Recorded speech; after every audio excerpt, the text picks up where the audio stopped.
I think our president is suffering from inferiority complex. There's no other reason why anybody would round up children because he feels that he was not received as he would have wished. Today, he doesn't listen. I plead with you, Dr. William Samuel RUTO, please just listen to the people who mean well for you. Excellency, I'm your loyal foot soldier. When you tell me speak briefly, I speak briefly. If you tell me Gachagua enda nyumbani, Gachagua anaenda nyumbani. So I always follow orders. How do you respond to that? No, by the way, let me tell you. Let me explain to you something. That is a tough one to explain for Gladys boss Shollei. Citizen Daybreak today was proper fireworks. And I've got to bring this to you guys. Nelson Harvey continued to be the truthful man on the panel, taking President Ruto to task and saying for the upteenth time that David Maraga is the best candidate for Kenya in 2027.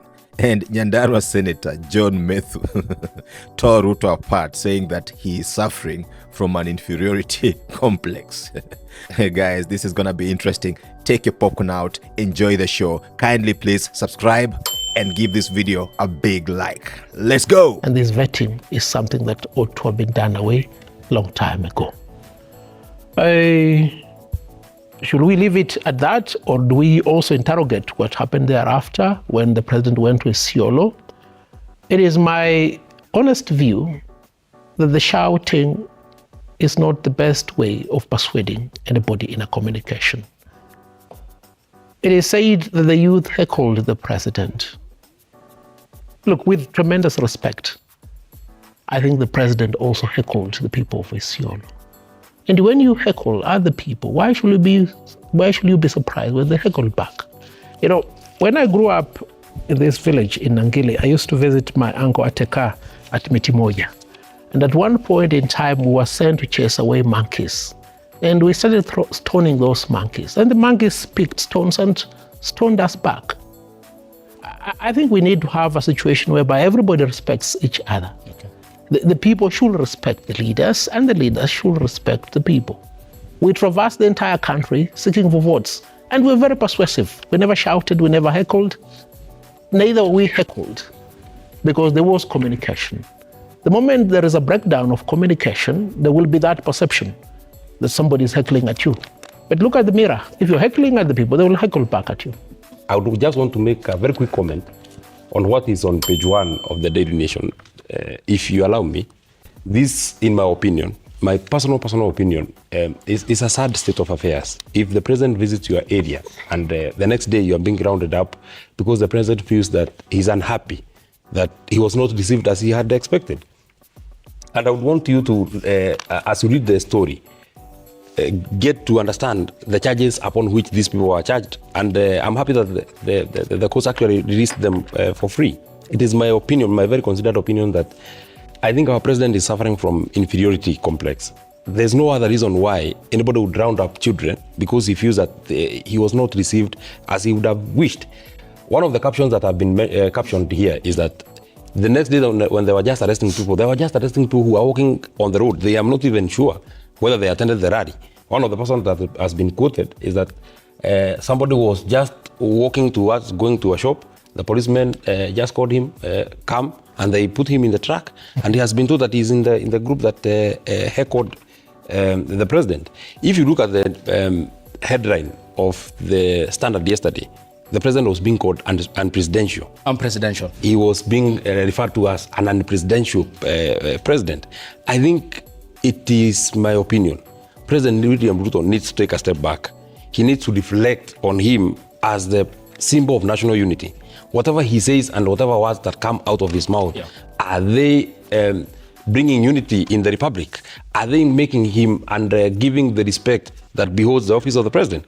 When he just tells people, because they do not feel or they have not been convinced enough on a program that he, in his opinion, thinks is a very good program on vaccination, and people don't agree to it, or some people are actually a bit cautious about it, and then he calls them wajinga. He says that you people cannot advise me because you don't have PhDs. People cannot advise me because they have not been presidents. How many people have been presidents? If anything, then he says that he can only be advised by one person, Uhuru Kenyatta, who has been president. I think those are not words that befit the office and the stature and the person of President William Ruto. But Senator, to ask you this before I go to council, why did you enable that unpresidential nature as captured by one of the publications, as you have said, and even supported some of the programs of the Kenya Kwanza administration at first? I've always held this premise.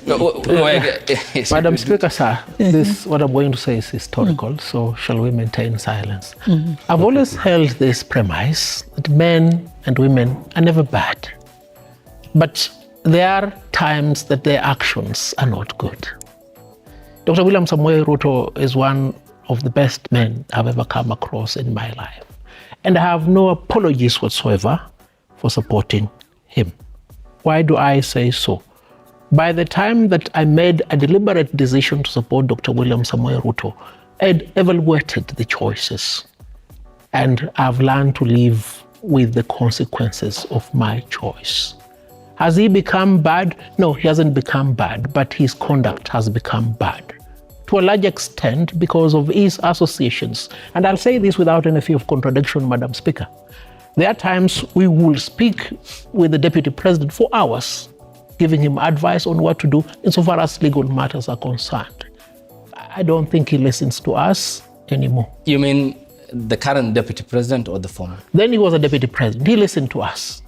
And it is because of listening to us that we're able to mount a formidable challenge against the onslaught of President President Uhuru Kenyatta against him. That is why we succeeded. He listened. Today, he doesn't listen. I plead with you, Dr. William Samoei Ruto, please just listen to the people who mean well for you.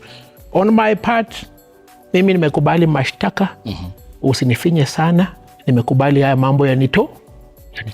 So you have licked your wounds makosa yalifanyika.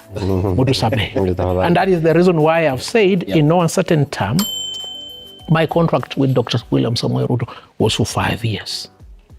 And as the 5 years come to an end, I do not propose to renew it. And that is the reason as to why I've said we need to have David Kenani Maraga as the next president of the Republic of Kenya. And I say this forthrightly, and nobody will fault me. Nobody has insurance on me. They know it, they know it, they know it. I speak the truth and for the good of the people of Kenya. Let's do the right thing. Okay. You choose to carry a narrative of negativity. No, not negativity. Maybe Ayub, can I help you? Order. Okay, I'll come to you. We have time, and Mohammed. Honorable Gladys, it's an accountability show. I invite you here because the great people of Uasin Gishu County gave you the mandate. And above all, privileged to be the Deputy Speaker. So it's an accountability as to move our country forward. To do what? How independent is Parliament, in your view? Believe me, there is so many. Parliament is an extremely powerful. Okay, how independent? Parliament is a very extremely powerful. Is a very powerful tool that you have. You can raise issues. Like the other day, we know that we had some issues with Honorable, we're out of time. We got them. The question is, how independent are you as a member of that House? I'm independent. How independent were you, for example, when you look at the 11 charges against Rigathi Gachagua in the bill by Mwengi Mutuse? Yes, I was very clear. You did everything by your own? Yes. Why did you tell the public that it's President Ruto who directed you? I was talking in my village. That's a different talk. Okay. Then for accountability purposes, we can have this brief soundbite and take a look at what you said. Your Excellency, I'm your loyal foot soldier. When you tell me speak briefly, I speak briefly. If you tell me Gachagua ende nyumbani, Gachagua anaenda nyumbani. So I always follow orders, and I will follow those orders today, and therefore I'll be very brief. I've just come to say thank you, Your Excellency, for supporting this church. How do you respond to that? No. By the way, let me tell you. Let me explain to you something. By the way, remember the president, that was his deputy. Yes. And by the time we made a decision as a coalition and coalition of other parties that we are going to support this cause, we lobby among ourselves. But of course, you have to ask the appointing authority if it's okay. Okay. So it was never about the charges. It was so let's have the feedback. The charges. Hold on. Okay. The charges also. If you look at the charges, and in fact, when I spoke in Parliament, I said there is no way you can have a deputy president who can stand up in Githurai and supervise a meeting where they're saying RUTO must go. RUTO is a one-term president. Already, he has committed the grossest insubordination they could be. So yes, there were very strong charges against him. My question so it's not that. So it was. We reached an agreement as a coalition, but also he himself. There was evidence. There was evidence. There was evidence against him. Let me know your thoughts on the comment section. Thanks for your time. If you are new to this channel, please take a moment to subscribe, give this video a big like, and leave a comment, and also hit the bell button so you get notified when you post next time. God bless you. RUTO continue. Peace. See you later.